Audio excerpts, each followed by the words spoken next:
Hey friends, welcome. Good to see you. Hey, let me ask you, do you ever take any of those like Facebook quizzes, BuzzFeed quizzes and stuff about who are you? You know, they have like which Harry Potter house are you? Which like Breaking Bad character are you? There's all sorts of crazy ones. They have which emoji are you? That's one.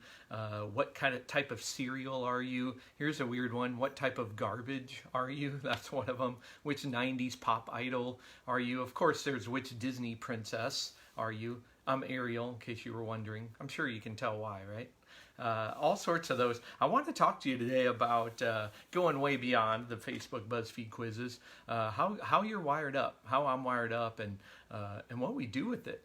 So we've been talking about parables this week, which are stories that Jesus told that just help illustrate really deep, important truths with really simple stories. So I love that. It's a great teaching device.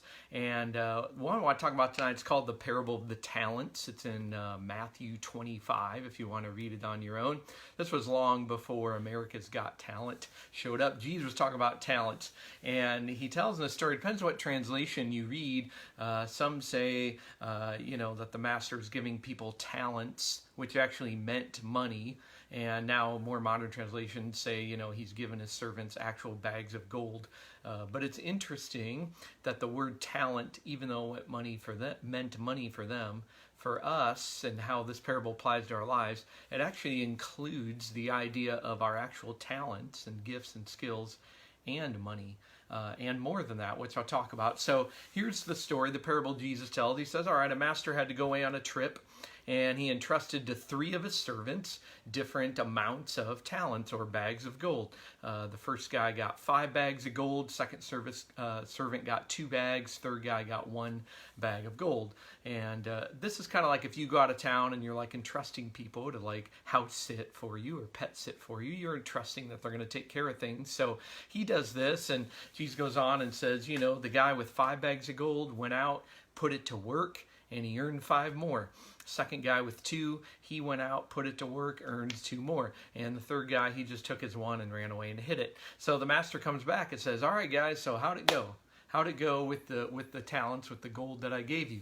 And the first 2 guys say, well, I went, invested it, I earned more. And the master says, well done, good and faithful servant. Not only did you earn more, I'm going to reward you with even more.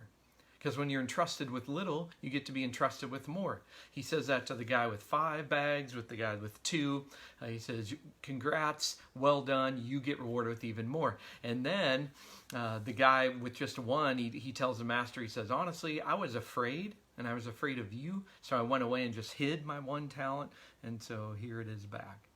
And actually the master goes on and says, you wasted it. He says the opposite of well done. He says, away from me, you wicked and lazy servant. I hate it when people say that to me. And he's punished. And so there's an interesting kind of point Jesus is making here, is this idea of what are you doing with the things that God entrusted you with?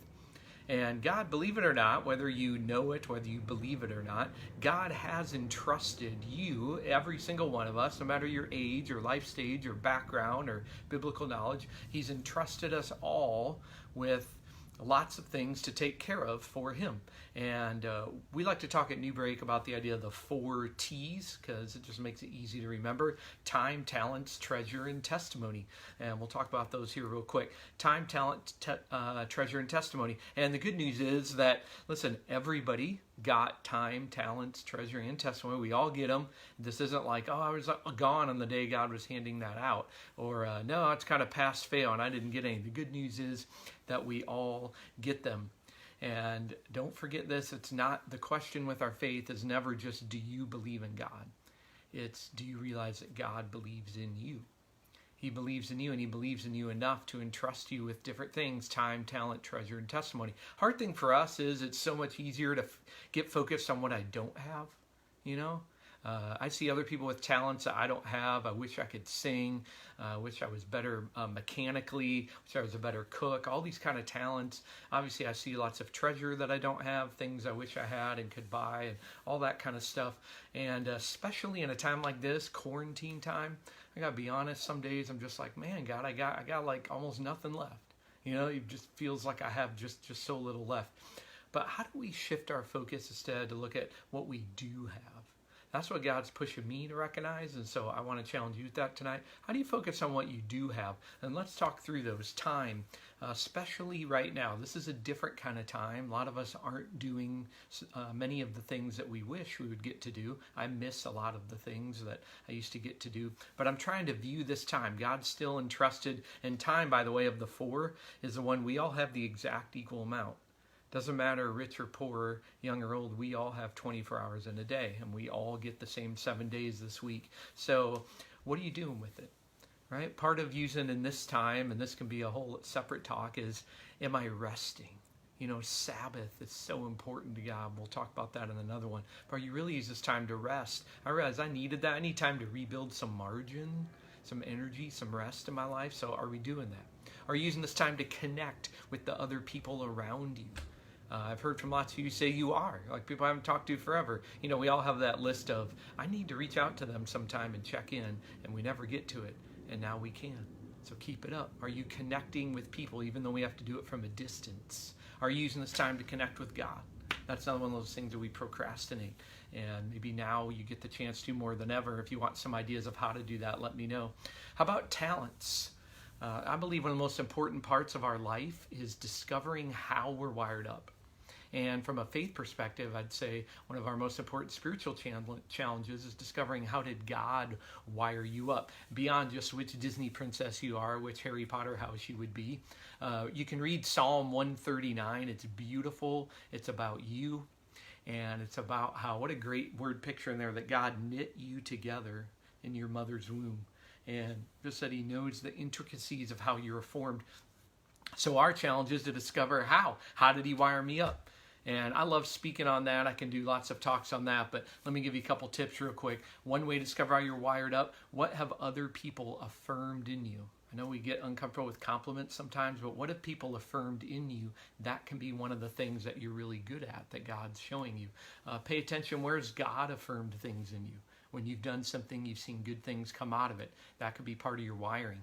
Lots of great tests out there. Here's the top ones I would recommend. My wife and I use these a lot, and they're super helpful for us in really every area of life. The DISC test, D-I-S-C. You can go take free versions about your leadership style. The Enneagram, really popular these days. Great books and podcasts on it. That's about how do we deal with stress. So that could be helpful to you in this season, and about how we approach relationships and stress.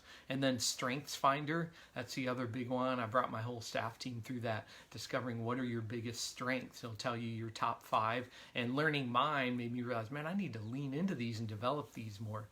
The other thing you can discover you're wired up is love languages.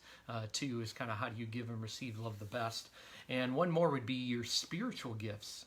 So the Bible talks about spiritual gifts. We actually have a spiritual gifts test on our website, newbreak.church, and you can go on there and take it. But listen, it's worth determining how you're wired up. It's helped my marriage so much. As me and my wife discovered each other's, we've learned how to divvy up things better, how to support each other better. It's helped in my parenting to learn it about me and about my kids.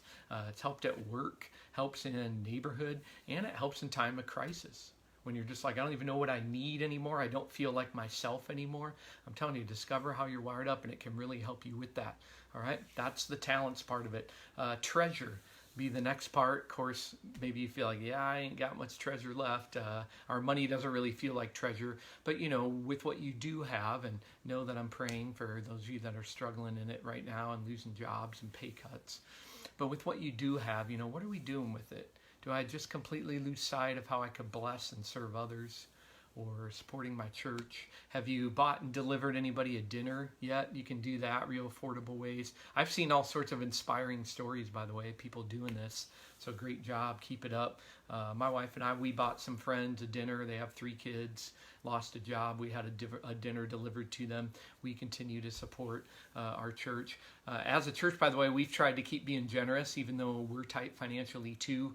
We've delivered coffee to first responders in need. So you get the double win. We support a local business by buying bags of coffee and the people we deliver it to.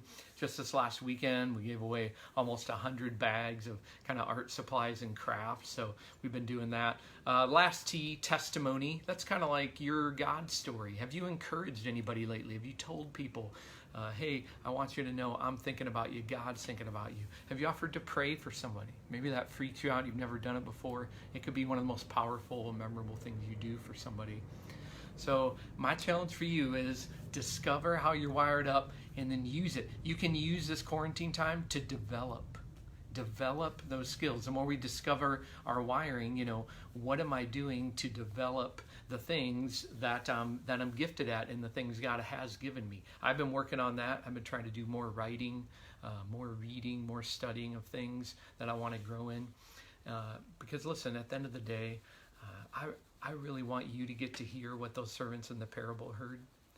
God's unconditional love for you, His amazing grace for you isn't going to change. But He does want to know, what are we going to do with what He gave us? And I want you to hear those words and me to hear, well done, good and faithful servant. Well done. You made the most of what I gave you. God calls you to do it. And listen, honestly, our world needs you. Our world needs it. So let's all discover what we do have and how we make the most of it. All right? Let me know if I can help. Have a great night. God bless.